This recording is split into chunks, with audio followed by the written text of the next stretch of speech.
Mansfield Fire Department Station 107, located on the Route 32 pipeline and in the center of one of Mansfield's busiest response districts. Built in 1952, originally for the Eagleville Fire Department, once housed 5 pieces of fire apparatus staffed by 2 career firefighters, now sits empty due to uninhabitable conditions. We're at the point right now where we can't even flush the toilet. The septic system is broken. We can't even open the doors to the equipment inside. The lolly pounds in the way. The doors don't seal great. So particulates coming in from there, they're going to make their way in here. Pretty poor conditions with rodents.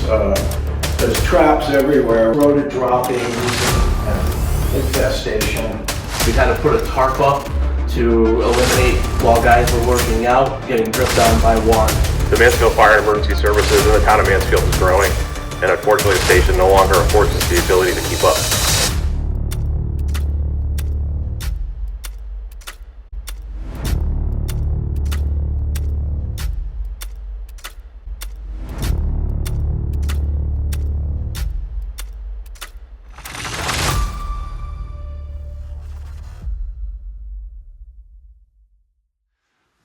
The history of the fire department in general, typically back in the 1930s, there were a lot of fire departments developed due to mill housing. Everything revolved around the mill, and all the people in the community worked in the mill. And to lose a mill in those days to a fire, which was quite prevalent, would have been a devastation to everybody. They bought a piece of fire apparatus, and people that were in the mill formed a brigade, and if there was a fire, they would go get the piece of apparatus right outside and be able to fight the fire theoretically. In 1941, they bought the Diamond T and started the process of purchasing a piece of land to build a firehouse where they could house the apparatus. Come along 1950s, about 10 years after that truck was purchased, and they were fortunate enough to be able to get some land from the church, build a cement block firehouse. Come along a few years later, in the 60s, they decided that it would be a good idea to have somebody staff the station during the daytime in order to get the fire truck out so that the volunteers could get there. Became first aiders, and as things progressed along the way, people started to see the need for more paid staff to be in the station, and they started putting people on around the clock.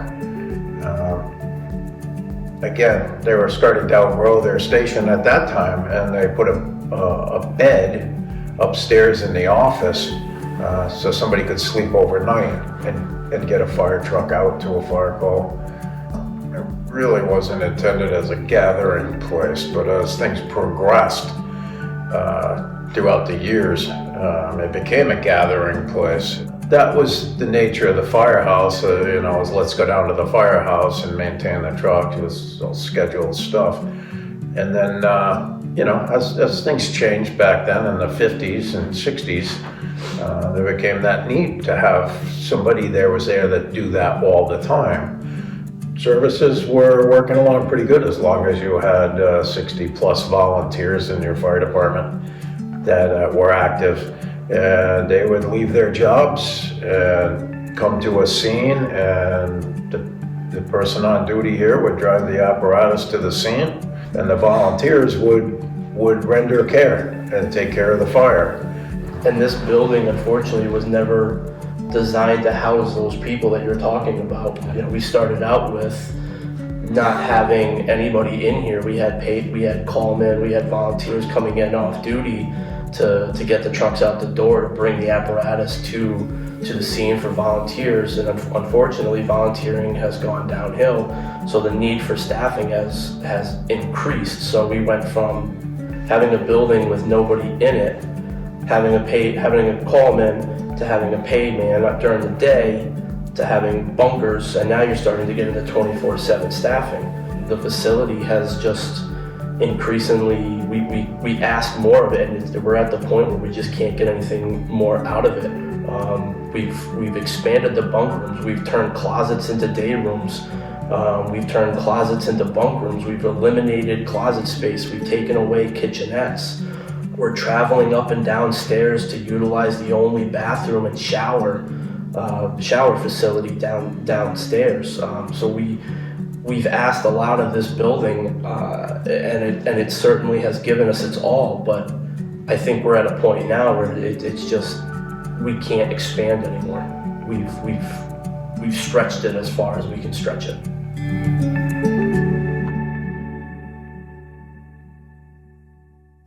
Here we are in the apparatus bays. They're quite small for today's modern fire apparatus. We look right here where there used to be a maintenance pit for doing maintenance on fire apparatus, which is no longer done in the fire service. It's sent out to third-party vendors. But the pit was filled in over the years. The concrete, as you can see, has failed and cracked and created quite the safety issue. The floor drains are not operational anymore. They're actually clogged. They haven't worked in years. The detriment to that is the fact that we get 2 to 3 inches of standing water in here in the wintertime. Our apparatus cannot be washed at all in these apparatus bays. They come back from winter with the winter contaminants on it, and they have to sit here like that. When we come in and we're around the station, we're supposed to check our apparatus.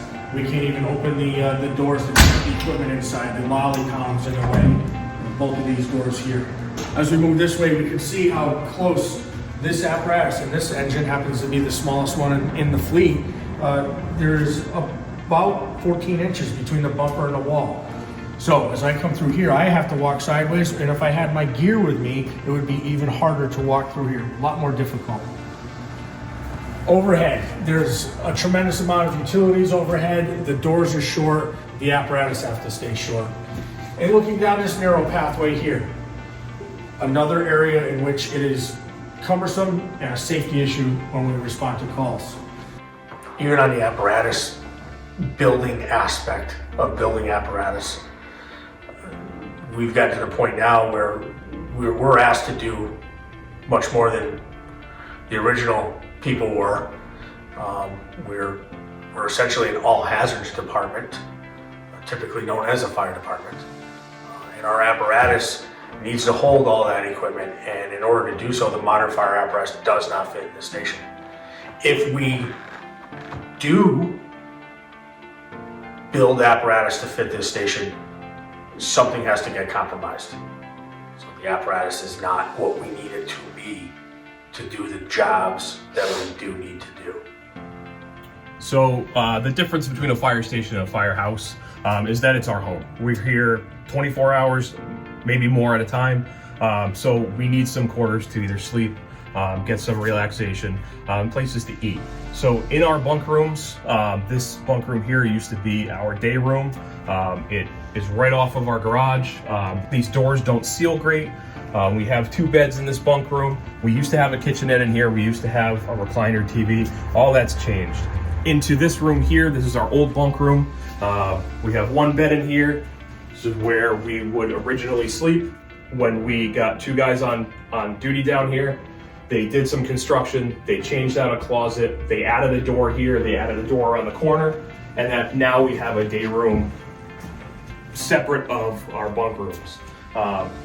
So this day room, again, making it a house, we have a place where we can eat here. We talked about it before in the bunk room, the doors don't seal great. So particulates coming in from there, they're going to make their way in here. We're constantly cleaning, we're constantly decontaminating things, but still it can be an issue. You'll notice that there's no windows in here. We're isolated from the rest of the world. We have to rely on battery operated doorbells to let us know that somebody's at the door, or they have to call the phone. Then when we come through this door here, we're right back into our garage bay. Here we're in the what we call the hall, which is a meeting room, gathering room, place where we do our indoor training, seminars, and whatnot. Throughout the years, we've changed out the heating systems several times. It started out with electric heat. When that became astronomically expensive, we switched over to the hot water baseboard. However, not a big enough heating plant, efficient heating plant to heat the space. So it is always very cold in here. We've had to put space heaters in here in the past several years because it was unusable during the time when they would have blood drives. They have to have the temperature at a certain degree in order to be open for the blood drives, and this heating system does not keep up. Some of the rooms that are not really usable anymore, we did have an ice machine in this room. The ice machine's failed. We use ice in the summertime for keeping water cool for the guys out on the apparatus on the hot days where we're fighting fires and other functions. The restrooms moving through are antiquated. We've been having problems with here. As you can see, are not egress accessible for ADA compliance. So several years back, we had to add one bathroom, a unisex bathroom, which is ADA compliant. Here we're in the kitchen. This kitchen was an add-on back late 80s, early 90s to expand the use of the hall, which was being used for, like I said, gatherings and whatnot, and public dinners and fire department functions and training. This space served its purpose, but as times changed and the utilization of the fire department has become more of a career base, supplemented by some volunteers, the space is just not utilizable as a home for the guys anymore. Some pretty poor conditions with rodents. There's traps everywhere. We're constantly having, matter of fact, the exterminator just left. Does his routine visit through here, but just rodent droppings and infestation. Conditions in here are not too desirable for eating your meals, 3 meals a day. This is a storage room, also a workout room. We keep our EMS supplies in here, some locker storage for the guys that are on duty. Also some more lockers here, but nowhere near adequate enough that we have for the amount that we have on our roster. Some makeshift gym that we have. As you can see from the upstairs floors, all those cracks, the water seeps down through those cracks, comes down into here. We've had to put a tarp up to eliminate, while guys were working out, getting dripped on by water.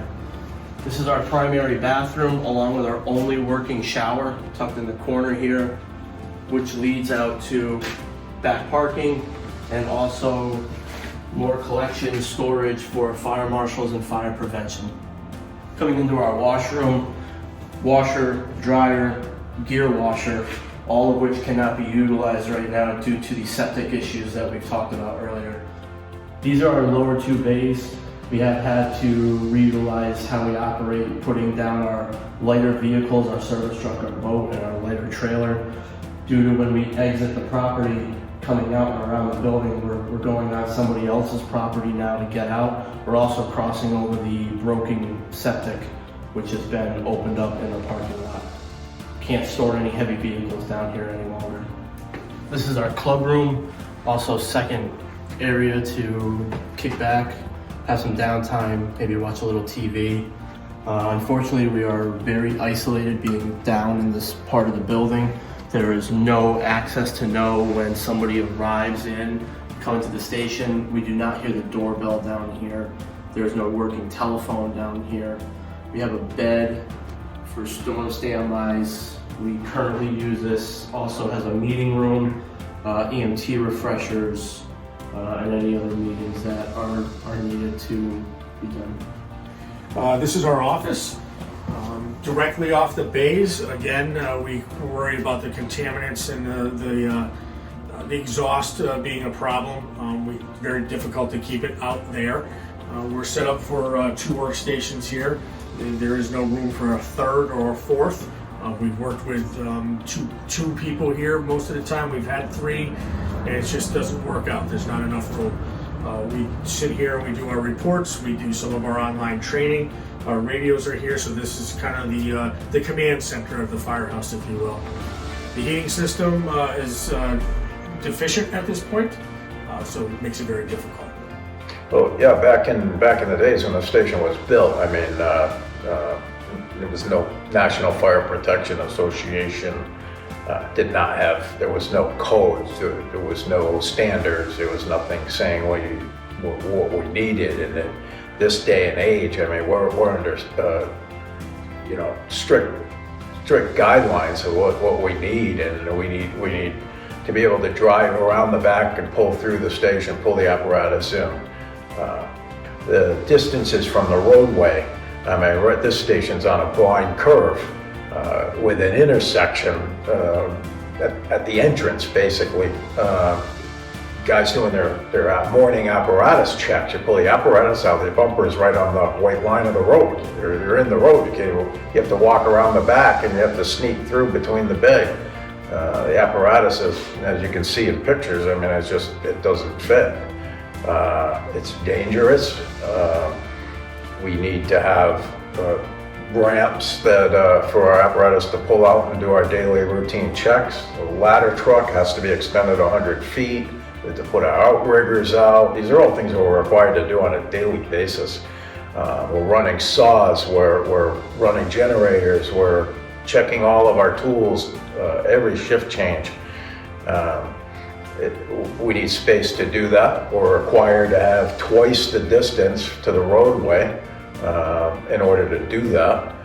Can't even do what we have to do on the smallest piece of apparatus here. To back into the spaces, we have to pull completely across Route 32 with lights on.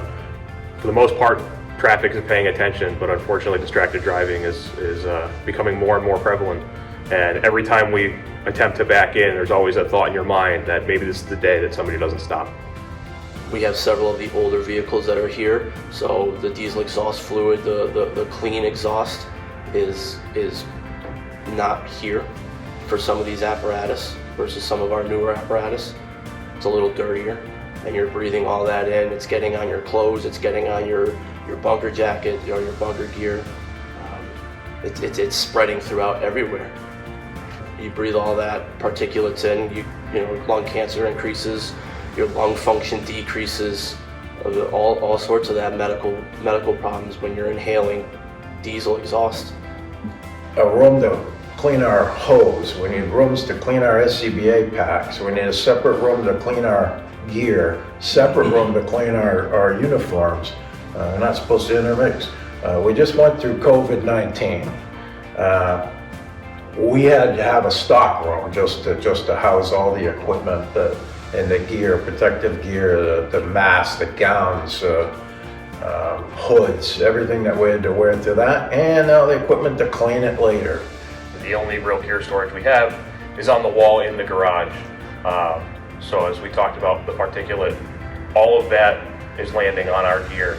We're then putting it on, we're sweating, it's getting into our bloodstream, and obviously that's a concern. The side of the building towards the parking lot, the property line is only approximately 4 feet off the side of the building, according to GIS and surveys. We are unable to bring our apparatus back there like we talked about. Some of the smaller vehicles is fine, but the other issues is the utilities. So our propane tank is back there for heat for the firehouse. We have our dumpster back there, and we cannot service that. We cannot have people going back there without going on somebody else's property, which may work now, but obviously we want to talk about the future for this station, for this property. If the property next door, they decide to put in a yard or they decide to do something and use their property completely, that will disallow us to be able to get back there for any reason, whether it's a service truck or a dumpster service, any kind of thing. There's also some pretty heavy mechanical stuff back there that if there's issues, we can't get back there to fix that stuff or replace those things. The property next door, as long as it's used as it is now, and people enjoy having a parking lot as a yard, maybe we won't have an issue, but we have to think about the future. My hope for the future is the station to be relocated to an area where we're able to do training outside, where we're able to safely pull out our apparatus onto the ramp, do our checks without the fear of traffic either veering off the road or us stepping out into traffic. I'm hopeful that we have some living facilities, some sleeping quarters that have heart safe and heart healthy alerting, that they have heating and cooling that's appropriate. And something to think about too is that this isn't just a workplace, it's our home. We're here for 24 hours or more at a time. And some things that may not make sense in a workplace make sense in a firehouse, especially when we're dealing with the decontamination and the living quarters that we would have to be dealing with. My hope is also to provide more coverage for our current talent. We have nothing down here on this Route 32 corridor. Our response times are growing because of it. So the need, my hope is that we get an adequate firehouse to provide coverage to our residents that we are sworn to protect and want to protect. So I think it's key that we have a space that we can expand upon over the years, way beyond where we're at today. History shows us that 75 years goes by very rapidly, and here we are. And we need a facility where 75 years from now, they're not looking back on how come they didn't leave us room to grow. And we have no idea what's going to happen in the future, but we have to be prepared for it. We definitely need to be prepared for the unknown.